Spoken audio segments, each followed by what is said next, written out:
Hello everyone, Ellen Johnson here from Nova Vita, and today I just wanted to take a few minutes to explain the Nova Vita Health Assessment.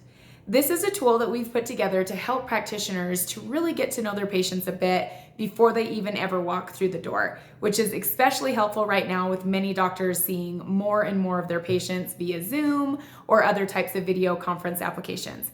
At first glance, it's really going to seem like every other assessment that you've seen on the market or even that you're already using in your practice. Or maybe it'll just seem like it's a compilation of several types of health assessments. But I really do promise you it's much, much more than that. When I started to develop this tool, I wanted to see if I could peel back some of the layers and get to know my clients quicker so that we could just skip the introductory phase and the get to know you phase and get right to helping them succeed. And I really do feel like this assessment really does just that. There are some repetitive questions that give you insight into their knowledge base, such as it'll ask if they have IBS, and then later on it'll ask if they have any chronic bowel conditions, and then it'll ask if they have Crohn's disease. And you'd be surprised at how many don't connect all of those things together. There's also, I have a ton of clients that will say that they have fibromyalgia, but that they actually haven't had any labs or any functional medicine tests done, and they were just going off of Google and what they found with their symptoms. So it helps you to know if you're dealing with people that have maybe even self-diagnosed themselves. I also get people that have lupus or rheumatoid arthritis, but they say they don't have an autoimmune disease. This helps you to know how much that they really know about their specific issues and really what they've done in the past to even diagnose those types of issues. There are some questions in there that give you some insight into their personal life and their personal stressors. So if they answer a 6 or above on several of the stress factors, such as financial, home life, or work, they may not be able to commit to a huge lifestyle change, and you might have to have a slower approach with people so that it's more sustainable than somebody that's already coming in at a 10 stress level across the board in their life. They're not going to handle a full change of their diet very easily. The food sections ask very specific questions about their eating habits, and that will help you to determine if they have chosen eating plans in the past that were sure to fail because of their likes and dislikes. For example, I have people come in all the time that say that they want to do keto or that they've done keto but failed.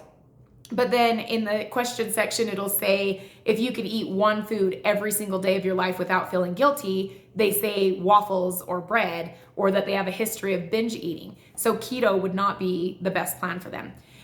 Almost every question also asks a lot of info about relatives. And this is great because it can help you to paint a picture for them of what the future looks like if they don't start making some changes. When they check over and over again that their parents have high blood pressure, hypertension, that they have diabetes, type 2, all of these different things, that they'll start to even for themselves recognize a pattern that they're probably going to be on that same path if they don't make some changes. So some of those questions are there just to help to put those ideas into their mind. There's also a section on past and current weight that can be eye-opening. I had a 5'11" female client put her goal weight as 135, but her lowest adult weight over a 20-year span was 175. So when I asked her where she got that number, where she got that goal number, she actually told me that it was one of her classmates in high school that weighed that, and she'd always envied her body. Well, upon further questioning, I found out that that girl was 5'5" and, the homecoming queen. So when you start to look at some of their answers, it helps give you insight on what their goals are and if their goals are even realistic and if there's more of an emotional component to it.